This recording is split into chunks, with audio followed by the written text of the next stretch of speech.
motivated, I'm never gonna stop. I had a job I really hated. It made me sick, but it got me motivated. I knew that this was not where I was meant to be. I didn't want to stay, but I was too afraid to leave. Then one day I got my check, there was almost nothing there. I went to the boss, he laughed and said he didn't care. My kids were at home hungry, I was about to lose my home. That's when I decided I had to make it on my own. Said I, gonna take it to the top. I said oh yeah, said I'm never. And we're here live and in living color on the Willie Jolley Show. Excited, delighted, turned on, tuned in, and ready to take it to another level. I hope you're ready. Fasten your seatbelts. We got more to come. As we do at the beginning of every hour, we give God glory and thankfulness for the fact that He has given us life and He's given us opportunity. And in America, we should be grateful. You know, Warren Buffett said that everybody in America has won the lotto if you were born here. And someone asked him, why do you say that? How can you say that? He said, because people from other countries are trying to get here. They will risk their lives to get to America, even in a down economy. The immigration issue has not gone away because we got a recession. People are still trying to get here. And we found that people from another country could become millionaires 4 times faster than people born here in America. Why? Because they might come from a place where they make $10 a day to a land where they can make $10 an hour and they get busy. They see money that many people in America don't see. They see opportunities. But this guest today I have for someone who was born in America. He came from a tough background and he has built a success story that is just incredible. He was born to unmarried teenage parents. He grew up in the inner city of Chicago, and as a child, he faced financial hardships, eviction from his home. He had many dark days. His parents gave them, though, a brighter future of the tomorrow.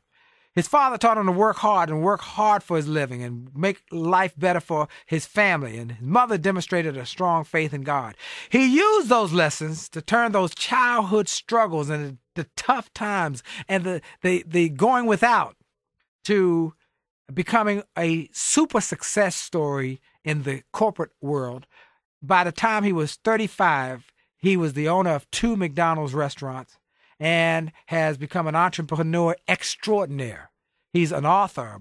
He has written best-selling books. He's a motivational speaker, a business coach, helping entrepreneurs to build their business. And he's a gentleman who his stuff has come across my desk. And my friend Simon Bailey, who you've all heard me talk of and has been on the show before, he called me and said, you've got to meet this guy. He called me about a year or so ago. And I've been trying to get him on the show, find time in his schedule. And he finally was able to work it out to be on us with us today. His name is Ken Brown out of Chicago, Illinois. He has created a world-renowned entrepreneurial system for success, and I'm honored to have him on. Thank you, Ken, for being on, brother. How you doing, sir? Willie, I'm telling you, sir, I really appreciate you. And let me tell you, the well from which I drink, I did not dig.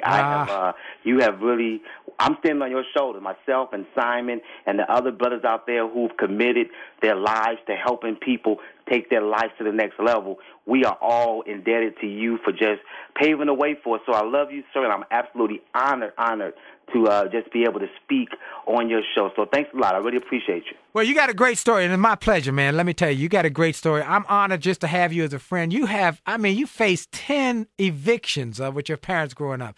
You were a child of with no means. You struggled in the tough areas of Chicago, but you didn't in your parents. I got to give part of this. You know, I love my friend Wintley Phipps, and by the way, folks, for everybody who knows Wintley Phipps, the great singer, he was on the show not long ago. And Monday night, I'll be on TBN with Wintley Phipps. I'm his special guest on TBN. And Wintley says something that I love. He said he went to interview Alex Haley. And when he went in Alex Haley's house, there was a picture of a turtle on a fence. And he said to him, what does that mean? He said, that's to remind me that turtle didn't get there by himself. Wow. and that someone had to help put that turtle up there. And so what we are saying here is that Ken Brown didn't become a success story by himself. His parents had an impact. Why don't you tell us your story, Ken, and just you tell us the story and the impact your parents had. Wow. Thanks a lot. Everything. They meant absolute everything. I believe, I've been taught, I read a book a week. I believe what you read on, what you feed on. And one of the books by my coach and mentor, Herbert Harris, says that your life is a garden and you're the gardener. And I believe that my life, my story is not really my story, Willie. It's my mother and father's story because, remember, you know a tree by its fruit. And so I am the fruit of a root what my parents put in me. Like you said, born to teenage parents, mother and father were 13 to 14 when they started having babies. By the age of 20, they had 5 kids under 8. Now, it's very important because the world, the odds, statistics had all written us off. Said, go put them kids in a project. It's a wrap. Their life is over. Just go ahead. Don't live life. Let life live you. My mother and father, though, spoke life to us. As we know, the power of life and death is in our tongue. My mother, when the world told us no, my parents said, yes, you can. They said, you can be what you want to be, do what you want to do, and have what you want to have. But they said the first thing you got to do is you have to have faith. You have to believe. And so that's the one thing my parents gave us was a belief system. They said, don't focus on what you're going through, focus on what you're going to. And they also raised the bar. See, we lived in poverty, Willie, but my mother and father never, ever, ever let poverty live in us. They said all 5 of us had to go to school and get an education or we had to get out of the house. When they told us that, they raised the proverbial bar on us. As we both know, you don't get out of life what you want. You get out of life who you are. And so my parents couldn't give us money, but they gave us every other thing that they had. They gave us hope. They gave me opportunity. And I found out, Willie, that if you have some hope, hope is being able to see past today. There's nothing can stop you. And they say education is the opportunity. So they gave us those foundations, and all 5 of us went to college. All 5 of us, 4 to 5, got master's degrees. Not because we were smart, but because of expectations. And so went on, and my mother and father wound up getting separated. My father divorced my mother, but he never divorced his children. That's very important. My father was out of the house, but never out of our life. He was always involved and engaged. And I have to credit my father, Willie, because as my father, he was a chef, but that was not his purpose in life. He wanted to do more. So he quit his job as a chef, and he got into public service. So when they got divorced, it afforded me the opportunity to, when I got holidays or any time I wanted to see my father, if he was all over the country, he gave me a ticket. So he gave me exposure. So we didn't have money, but I had some faith, had some opportunity, and some exposure. It was on like popcorn. Nothing could stop me after having those things. And so also, it's not what we give to our children. It's what we put inside of them. So went on to college. When we went through high school, went to college, got a degree in hotel restaurant management with a specialization in food and lodging services. But let me backtrack. After my mother and father got separated, Willie, what happened was our income went down because my father went into public service. He went from being a chef to a public servant. But they put us into a Catholic school. That's very important because you have to make short-term sacrifices for long-term results, I believe. My life is example to that. Can you believe, Willie, that for a year we didn't have lights, we didn't have gas, we didn't have a phone, but my parents had the audacity of hope.